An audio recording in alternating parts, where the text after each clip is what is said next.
All right. Good win for us. Any win's a good win. That was a really good football game.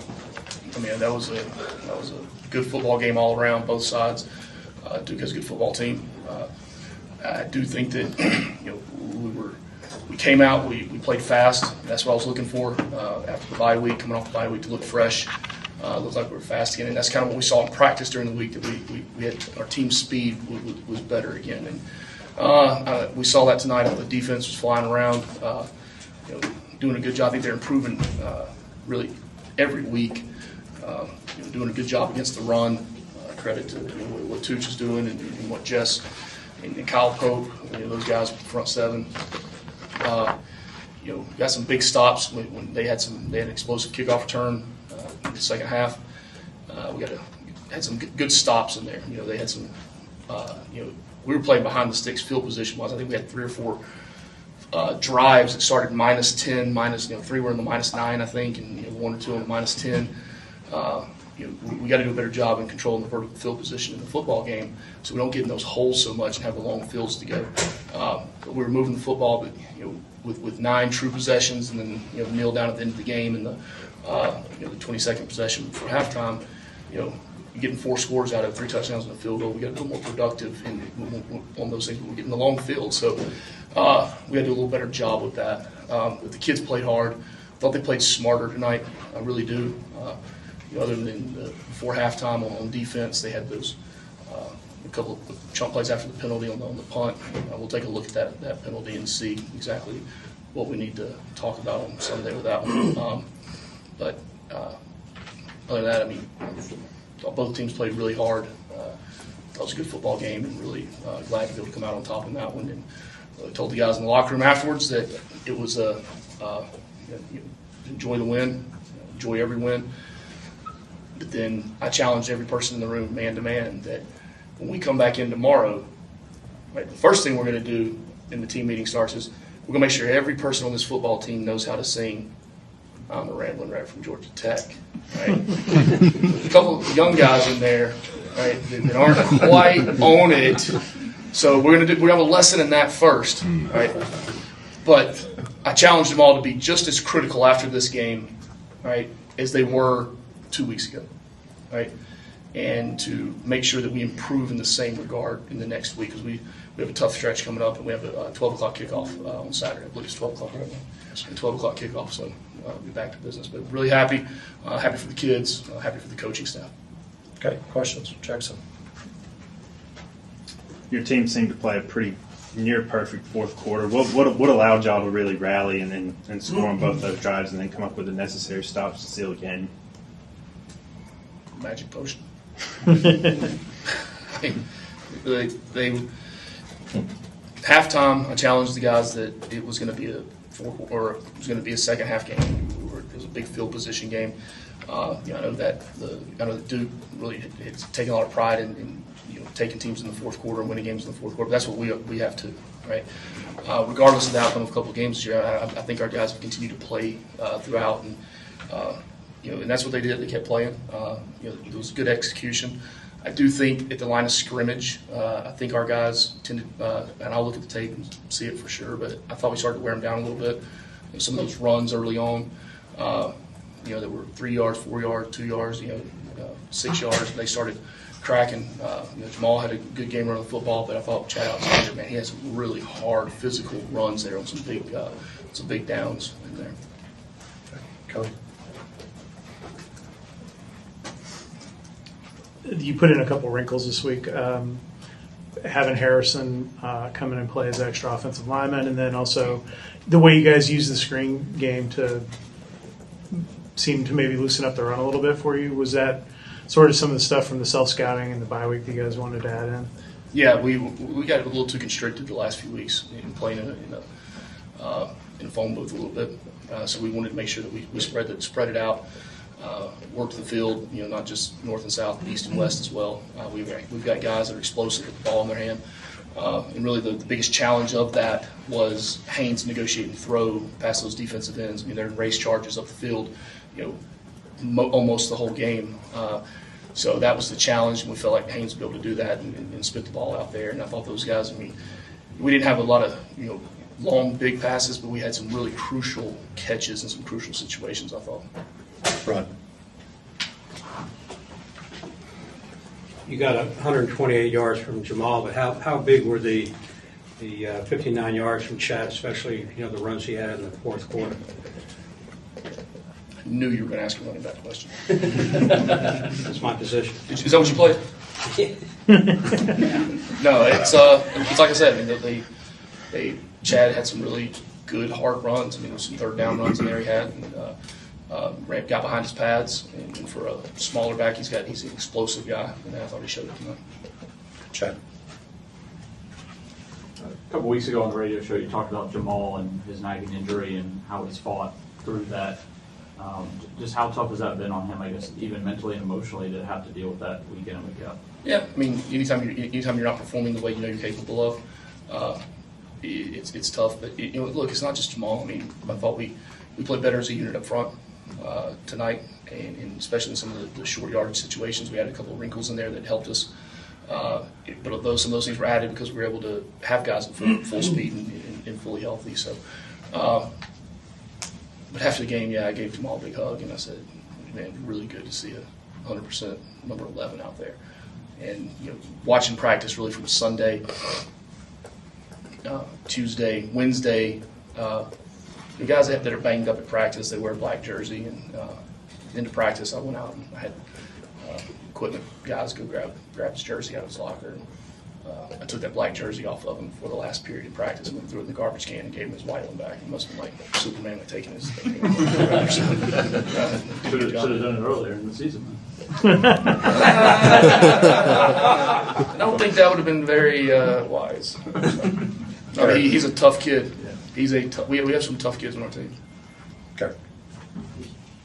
Vandenberg had a big game today. Had the sack, 2 tackles for loss. Just speak on his performance here tonight and just his progression here in the defense. Yeah, he's been playing. He's been playing better and better each week. Here on the start tonight, through what he had done in the last several games, the production he's had. I mean, it's not even close that he's the strongest guy on the football team. I mean, he might be one of the strongest guys in the country. I mean, he's a powerful, strong guy. But he also has enough agility and quick body quickness to be able to be disruptive. All right, so he's improving each week. He's another one that overcame some nagging injuries along the way, and was at full speed tonight. And I think it really helped us in there. Coach, I want to ask you a little about your rush defense tonight. You held Star Thomas only 52 yards rushing, comes off 166-yard rushing performance against UNC. How are you guys able just to ball him up tonight and kind of contain him? Well, we made sure tackles. We filled our gaps. We played the blocks well. I can't say enough about Jess Simpson and the job he does coaching technique on the defensive line. He understands the big picture on defense, and he understands the big picture on offense. And he's a great teacher. Right? I mean, for all those years as a head high school coach and a teacher, that shows. And those guys they've become very football smart. Okay, so they're understanding how to play different blocks, different schemes. A couple of the ones that squirted through there for bigger gains were ones that really on us. We'll take a look at it and see exactly what we messed up to. So we don't have that, but I've been very proud of the progression and the progression of the run defense, and I hope it continues to get better and better because we have a big challenge coming up next week. Back row, third. Coach, I think you said 3 drives of 10 or more plays. You guys had 7 third-down conversions, 3 for 3 on fourth down. These long drives, is that something that you kind of – I mean, how much of that is an emphasis to make sure that the drives are long, or is that just how you guys are just kind of taking what kind of comes to you? Where does that kind of come up for you guys? And Yeah. how do you guys do it so well? I mean, I'd like to score one play every time. But no, it's complementary football, right? And could we line up and throw the ball every play or play tempo every play? But as a staff, we meet a lot together. Myself, the coordinators, meet on Thursdays, and we talk about how to play the game. We talk about how we have to complement each other, and that's what it's about. This is a football team. It's not just the offense, not just the defense, not just the kicking game. special teams, right? We got to play complementary football, right? And I mean, looking at the time of possession, and look, time of possession is not a stat that is truly indicative always of winning and losing games, right? But if it fits into the style of play that you're playing, it does. And it takes away the amount of time they have the ball. But when you're doing that, you got to score, right? And at one point when it was 10-7, I mean, we'd had several long possessions. I think at halftime it was saying it was kind of 2-1 time of possession, but it was a 3-point game. Right? So you got to be efficient in those drives as well. And I think that's, like I said when I opened up, we got to be a little more efficient in some of those things, or on some of those drives, and finishing it with the points on the board. Right up here. Coach, 2 questions for you. Obviously, talk about Tay Seymour and how he's been able to progress. And then, second question, I see the addition to your hat. Just kind of talk about that as well. Yeah. Tay's earned what he's, the spot that he's in. I mean, there was a string in there. I mean, he had pass pro, tackle for long. I mean, he was all over the field. And the big thing we talked about this week was playing fast. We talked about playing fast, and playing fast not being, hey, Eric is fast. We all know that, right? In the open kickoff, he was, and but there's being fast and there's playing fast, right? You play fast when the game starts to slow down, right? When you start to really know what to do, know what the offense is doing, anticipate things that are going to happen, right? Now you're a step ahead, 2 steps ahead. So I think that's what he's doing, and the more he's playing, the more experience he's getting, the better he's becoming. And then, I think everyone knows that. What I have on?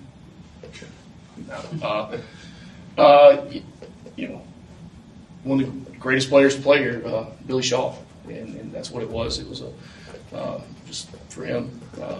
Passed away yesterday, and NFL Hall of Famer. Unbelievable career here, unbelievable career in the National Football League. And I believe to this day he's still the only person that's ever that's in the NFL Hall of Fame that never played actually in the NFL. And he was in the AFL, Buffalo Bills, the whole time. Just someone that is at 83, 84, and obviously passed away at 85, became a good friend. Just someone that, even as he got, later on and on, and he would send text messages, or when he couldn't talk on the phone, and just a good man. And he's a tech man, and he did a lot here. Did a lot for this place. And anytime somebody stands up at Canton and says that they went to the greatest university in the world, right? They love this place. Okay, time for just a couple more. Go right here.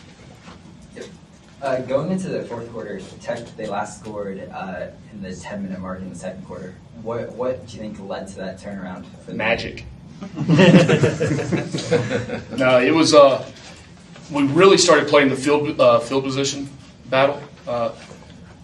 We had, like I said, we had two that were in the -9 in the first half, one in the -10, and also boom, -9 again. We were able to punch it out of there, get the ball, flip the field. We got 2 big stops, big stop on defense after they went the length, and then we got they missed the field goal. So we were able to gain some advantage in the field position, but then, like I said, I think we started to wear them down a little bit. Which is a credit. When you see that happen, you start to run the ball a little better, and as the game goes on, and protect better, and stop the run, and close coverage more and more. Really, that's a credit to what these guys do from January. Those are things that are built in the weight room from January, February, March. Not just in the last week of practice or whatnot. Okay, Kelly, if you want to wrap us up, please. It took 59 minutes and 30 seconds or whatever for your first interception season, but guys were on the ball, had their hands on the ball more in the secondary in this game. I know you talked about wanting that. You had one interception taken away on an interesting penalty, but just talk about, I guess, kind of what you've seen with that progression there, and then your secondary being maybe more aggressive or whatever was working for them tonight to get their hands on the ball. They've got to continue to be more aggressive, and that's what they did. They challenged the receivers. That's something really for the last 2 weeks we've really emphasized. And from this past Sunday's practice, through the week, we had our hands on more balls, had more interceptions, more strips. Because it wasn't just emphasized; it was overly emphasized every single play. So it's good to be able to have that happen, but hopefully they continue.